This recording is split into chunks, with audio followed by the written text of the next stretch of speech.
आउज़ुबिल्लाहिमिनश्शैतानिर्रजीम बिस्मिल्लाहिर्रहमानिर्रहीम। हिंदू मत पर हमारा ये दूसरा लेक्चर है। आज के इस लेक्चर के अंदर हम हिंदुओं के बड़े बड़े अकायद को बयान करेंगे। तो सबसे पहला जो अकीदा हिंदुओं का है वो है अकीदा उतार।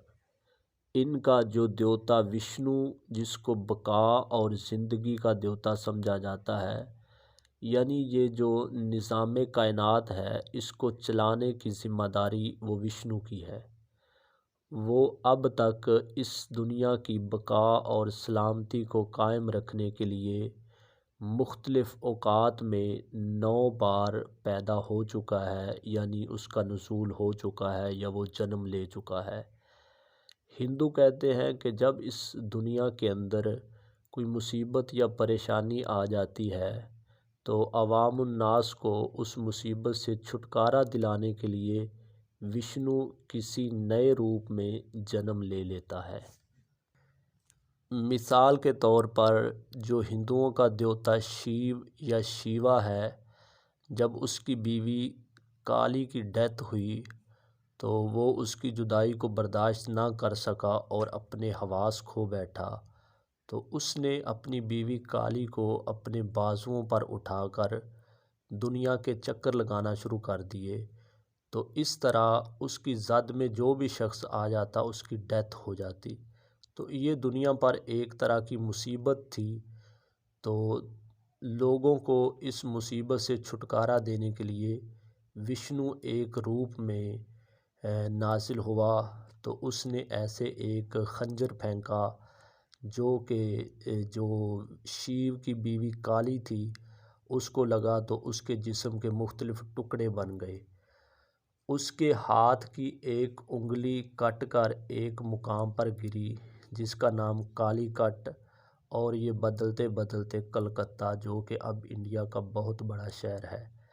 तो इस तरह ये कहते हैं कि विष्णु जो है ये मुख्तलिफ़ औक़ात में इसका नुज़ूल होता रहता है। तो ये भी इनका एक अकीदा है, यानी अकीदा उतार। और बुद्ध मत भी ये विष्णु का एक उतार ही समझते हैं। और बुद्ध मत के ज़वाल की बुनियादी वजह भी यही थी कि ये जो बर्मन थे उन्होंने जब ये कहना शुरू कर दिया कि बुद्ध मत जो है ये अलग से कोई मज़हब नहीं और ना ही गौतम बुद्ध अलग से कोई मजहबी शख्सियत हैं, बल्कि ये विष्णु का एक उतार है। तो इस तरह इनकी तहरीकों से बुद्ध मत को ज़वाल हासिल हुआ। हिंदुओं का जो दूसरा बड़ा अकीदा है वो अकीदा तनासुख, जिसको आवागोन या जूनी चक्र भी कहा जाता है, यानी बार बार जन्म लेना।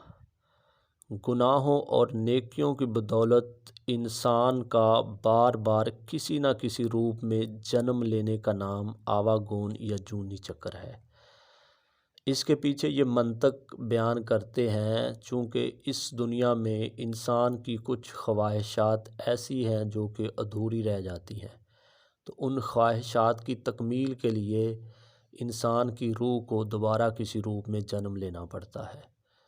तो इनका एक अकीदा ये है इनका ज़ैली अकीदा कि जो शख्स इस दुनिया में बुरे अमाल करेगा तो उसका जो नेक्स्ट जन्म है वो किसी बुरी चीज़ में होगा।